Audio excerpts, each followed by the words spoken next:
What up, everybody? It's your boy Adrian with another Sports Elite podcast. And you already know what I'm here to talk about this good morning. And this is my reaction from my Steelers losing last night, 21-7 on the road, Thursday night football in primetime against the Cleveland Browns. Coming into this game, I figured, hey, we could get this W. Coming in with a 4-game win streak, dominating defensively, offensively looking shaky, which I was definitely worried about. Because in this 4-game win streak, this is game number 5. Cleveland has the best offense and the best potential. And guess what? Cleveland dominated us up front everywhere in that game last night. As you can see, the score 21-7. The defense did the best job they possibly could to keep the game close. The only thing I didn't like is we just didn't do a good job of getting to Mason Rudolph. Got 1 sack on him by T.J. Watt.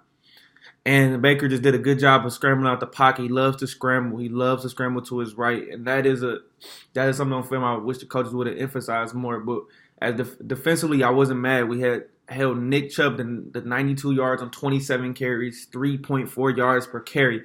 I can live with that. They didn't do anything too much special on offense. First drive of the game, they got deep pass to Odell. Baker gets in there for a rushing touchdown. Then they ended up getting up 14-zip. You know, Steelers missed opportunities. Offense has been struggling mightily. When I say mightily, it has been looking pedestrian. And I've been worried about it. Like I said, I just don't think Mason is that guy going forward in the future after Big Ben's out of here. But he just looked scared in the pocket, pressured every time and was going down and was just throwing the ball. He tried to get out of the pocket. Late in that first half, we had a chance to get a field goal. We took a holding penalty, and Mason took a sack. That's 3 points right there. Then we went 0 for 3 on 4th down, losing points right there. And even when they were up 7-zip, we held them to a stop. We were gonna hold them to a stop. Baker scrambles out, throws it up. Joe Hayden grabs onto Hodge for I don't even know what. He didn't even attempt to go for the ball. Gave him a new set of downs, and they got back in the end zone to get up 14-zip.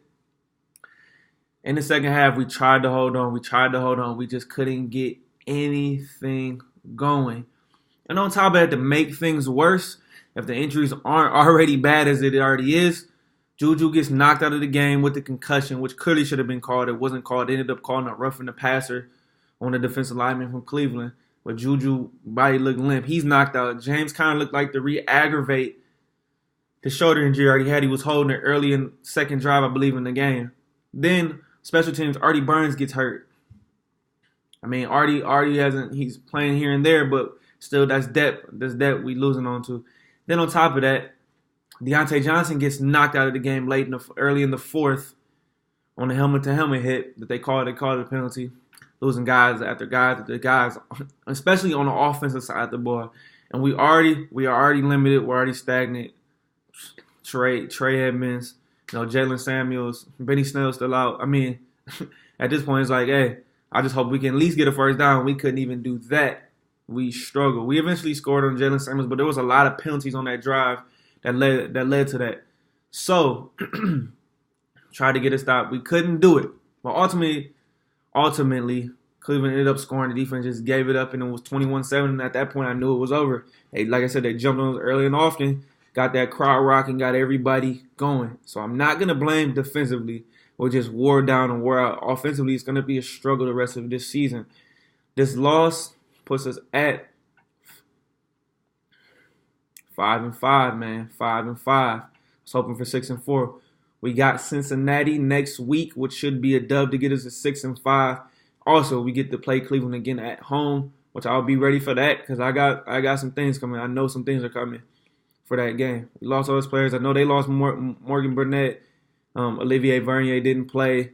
But at their strongest point, they struggled to beat us in every aspect, in every way imaginable. I know they needed to win. They got more talent on the field offensively right now.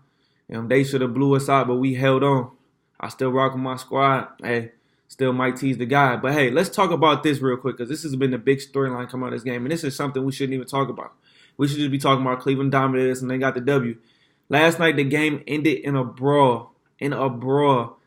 Late seconds of the remaining game. Mason's falling down. Looks like he tries to attempt. Looks like he attempts to pull Myles Garrett's helmet off. Myles Garrett snatches his helmet off and swings at Mason with the helmet, and a brawl ensues. Now, me, I play football. I played football growing up. I've seen guys fight. I've never seen a guy snatch another guy's helmet off and hit the guy with it. Mason looked confused, like, what the heck is going on? That ensues. Some of our Steelers offensive linemen are trying to hold him back, but Pouncey wasn't having it. He starts swinging and kicking Garrett, and a brawl ensues. And like I said, I'd never seen anything like this, and I was in complete and utter shock. And this is the big storyline coming out of this game. Myles Garrett gets ejected. Cleveland player gets ejected, and Pouncey gets ejected, which he should. I don't care how much he gets suspended. You got to stick up for your quarterback. If Mason's head would have been bleeding or something like that, it would have looked way worse. But luckily, it didn't come to that. Like I said, I've never seen anything like that, and I'm waiting to see what the league decides to do. In my opinion, I tweeted it out. I think Myles Garrett's going to get at least the rest of the season or 8-game suspension because that's uncalled for.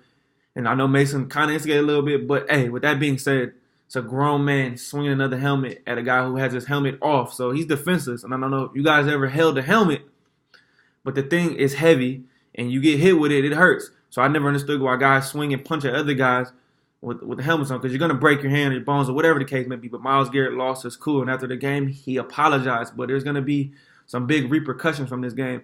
And like I said, as Cleveland as an organization, I never trusted them. I just think they can't get anything done. They don't know how to handle success well.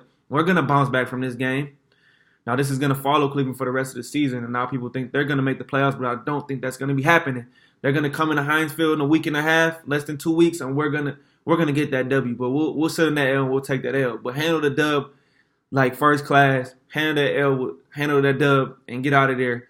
You was up. You could have just said scoreboard, but what Myles Garrett did was uncalled for, and my team went to stand up. No Cleveland Browns players came to the defense of that. But hey, Cleveland Brown fans and Cleveland Browns defenders can say how they want. I mean, I appreciate what Baker said after the game was inexcusable. He handled it like you should, PR stunt. But like, it's uncalled for in the game. It shouldn't have happened. Like I said, first time I seen anything like that. But on the field, they got it done. Cleveland beat us 21-7, and I'll give them credit where credit is due. But we will see them again in less than 2 weeks. But we got to keep marching on, get to Cincinnati next week, and we will get that W. So, Steeler Nation, stand up. Like I said, hey, it's your boy Adrian. Have a great day. Keep chasing them dreams, and don't let anybody tell you you can't do anything. I'm out.